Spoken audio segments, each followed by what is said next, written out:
Alright, what's up y'all, it's LakerFan here. As y'all can see by the title of today's video, we're going over the best screening tutorial in NBA 2K20. I'm showing y'all some massive tips and putting y'all on game. So if you could drop a like on this video, show some support, get this to 500 likes in the first 24 hours, I'd really appreciate that. The build that I'm showcasing in this situation is this right here. Pure slasher, it doesn't get Hall of Fame brick wall, it has 80 strength, in these clips it's 79, I just hit 95 overall, so all my physicals went up one. But again, 79 strength and gold brick wall is what you're seeing in these clips and in this gameplay. So I'm going to put y'all onto some really massive tips, show you how to screen properly, and just teach y'all some really cool stuff. So this is also a series in the Pick and Roll Academy, but I'm not going to title it because I'm kind of finding out that it sucks for views. But anyway. Now the first tip we're going to be going over is holding LT while you screen. I know it's going to be hard for y'all to believe. I didn't believe in the first place either when I first heard about this back in 2K19, and I brought this over with me into 2K20, and I gotta shout out the dude I learned this from, Oakland Rose. He's a pro-am YouTuber. Like I said, I learned this from him back in 2K19. I've never looked back. I constantly use this. So again, shout out to Oak on that. But what I'm teaching y'all in this, the LT screens are like a burly screen. I'm going to show you guys that as well. But one more tip that I want to show you from this same clip is going to be running into your screens. So I'm talking like this. Watch when I move over to the right in this situation. See, I create the space, guard's not open. So I'm running over to him and I transition into this. I know, I'm sorry for the pause menu, it's a little hard to see through, but you see I run into my screen. Now obviously I'm not trying to set a moving screen. That's going to be, obviously you're going to deal with turnovers because of that, but you're trying to run into him and it sets like a sturdy, like firm screen. You can see how, you can control the direction your guy is facing. Sometimes when you hold B, it doesn't always face the defender and it's tough to deal with a lot of times. So with all that said, keep those two major tips in mind. Holding LT while you screen, that's the most important one, and then running into the defender before you set the screen is also important. Look at that right there. I mean, it's not like a crazy big body screen. That one wasn't all that impressive, but the thing that I wanted to showcase on that one is how just directionally facing the right way can change so much in the game. And you're gonna see right here, again, I'm moving into the defender because I'm not sure that I'm spotted up in the right situation. It's so important, and I gotta stress this so much, that you have to face the defender when you're screening him. So many times, if you're just holding B, no LT, and no running into the defender, and like setting yourself up to be facing the right way, you just constantly are gonna be facing the basket sometimes, or just facing a direction you don't want to be. I'm gonna play this one more time, this clip right here, and just kind of explain this in slow-mo. So you're gonna see, boom, kitchen's on the right side, right? I see this dude's like holding B. What people in the stage call this sometimes is screen glitching, where you can't instantly hit him with the pick, and you see a lot of non-defensive point guards try to do this right here,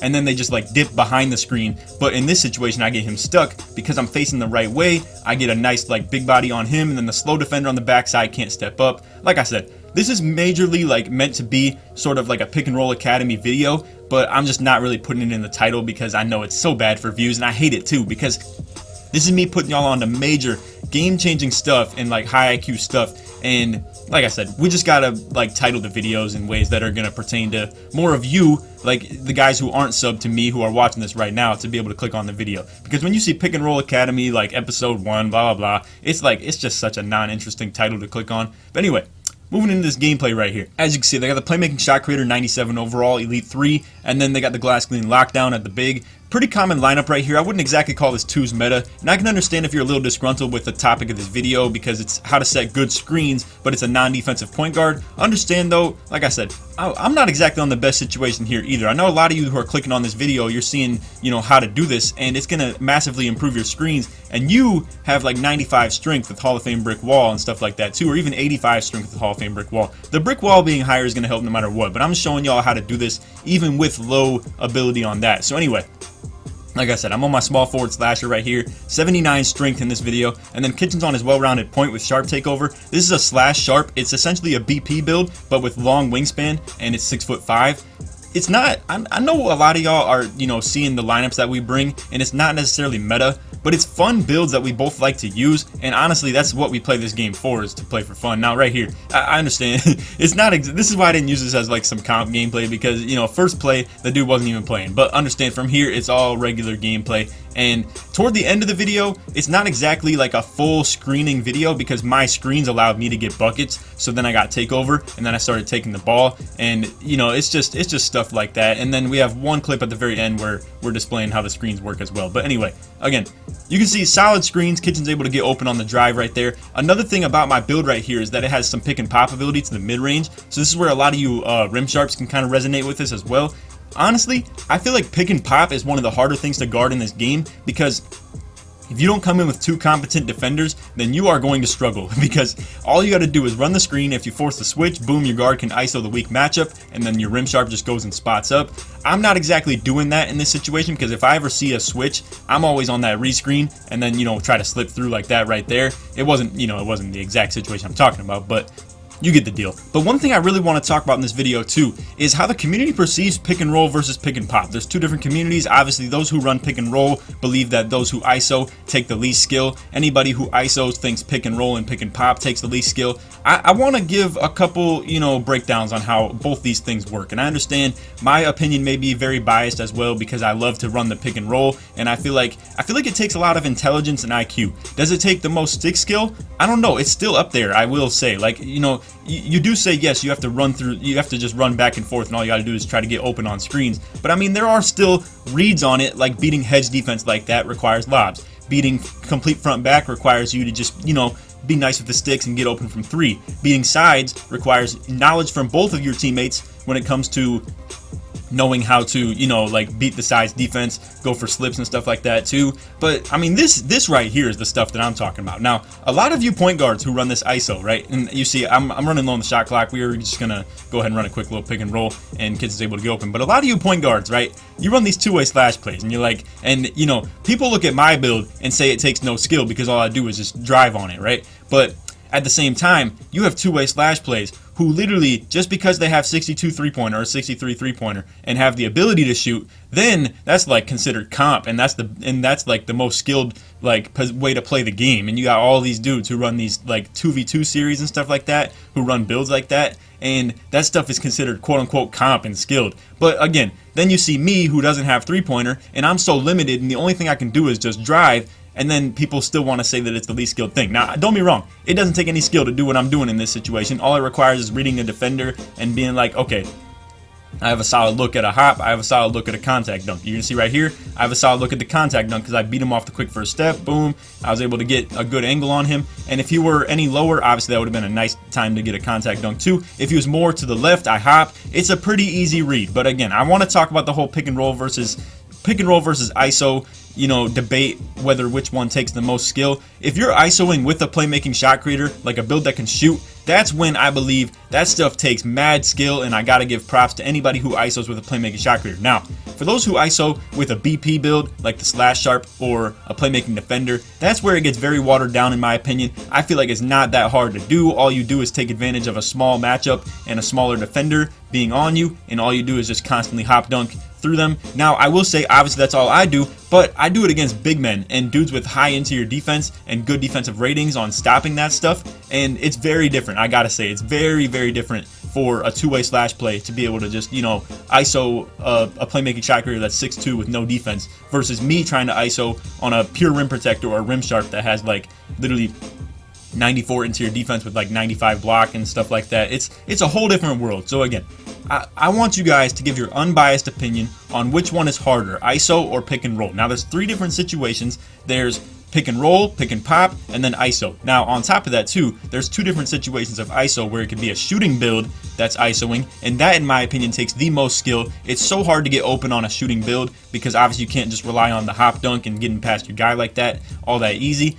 Then I think the next hardest is to be an outside guard with the pick and roll. I feel like it takes at least skill and like knowledge and reading a defense. And then I feel like the least skilled thing in this game is the two-way slash play ISO, where you just take advantage of small matchups on defense. But again, I don't want my bias to show too much. Let me know what your guys' opinion is on that, and feel free to leave any feedback. All right, y'all. Now I want to use this clip right here as an example. So this is me on my slasher at the 2. You see, I got a small matchup on me in this situation. What I could do is just baby him in the paint. Now I want you to picture this right here. This matchup I have on me. Imagine I'm a two-way slash play, and the dude that's guarding me is just some 6'2" point guard. Obviously, what I could do is just take him to the paint every single time, and if they help, then I just pass the double team. But instead, I step back, pull this corner 3, and then all of a sudden you're like, oh, that's comp, that takes skill, you're shooting with a low 3-point rating.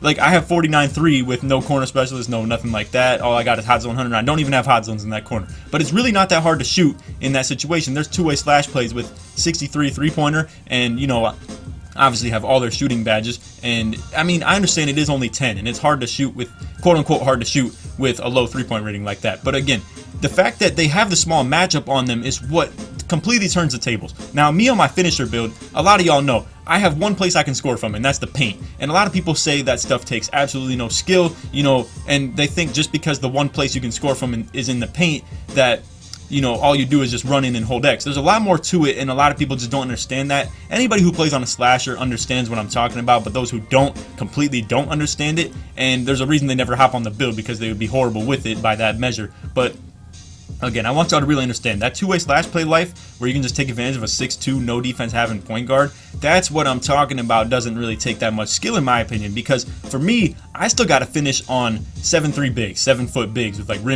rim sharps and stuff like that. And that's where the tables completely turn. I feel like it's way harder to do that than to ISO on a two-way slash play and just, you know, take advantage of a low defense point guard. But anyway, that's about it for the video. I hope y'all enjoyed. I hope you understand what I'm getting at with this little like rant at the end as well. And don't take it to heart too much. I'm not really judging anybody for like, you know, running like a meta lineup, because that is true. That's what the meta lineup is. But you're never gonna see me run it because that stuff is so boring and so basic. Like, to just constantly take advantage of the small matchup. Like, what I could do is come out here on my finisher build, right, and run with a post scorer, like a pure stretch who could still shoot, right? And if they put the point guard on me, I'll just take it on him and just ISO and easily just dominate him every single time. And if they put the point guard on the pure stretch, then he just post fades, and it's just complete toxicity. It takes no skill, and that would be like the easiest way for me to win. But am I going to do it? No, because that's not A, it's not fun. B, I can't make any content out of it. And C, what's the point in that? There's no you know, validation to that at all. So anyway, I hope y'all enjoyed the video. Like I said, if you did, feel free to drop a like, sub if you're new, turn on the noties, all that good stuff. If you made it to the very end of the video, put dime in the comments to show your support that you made it all the way through to this point in the video. And like I said, if we could try to get this one to 500 likes in the first 24 hours, I'd really appreciate that. This is some big time info in this video, and I really hope you guys can show some support to that and just help me out with that by getting 500 likes in the first 24 hours. And if we could manage to get this video like 1,000 likes, if it ends up blowing up, I'd really appreciate that. But you see a couple little snags right here at the very end. Anyway, that's enough of me showing clips. I hope y'all enjoyed the video. If you did, feel free to drop a like, sub if you're new, turn on the noties, all that good stuff like I said, and go ahead and try to get this vid to 500 likes in the first 24 hours. Other than that, hope y'all enjoyed, and take it easy, man. Peace.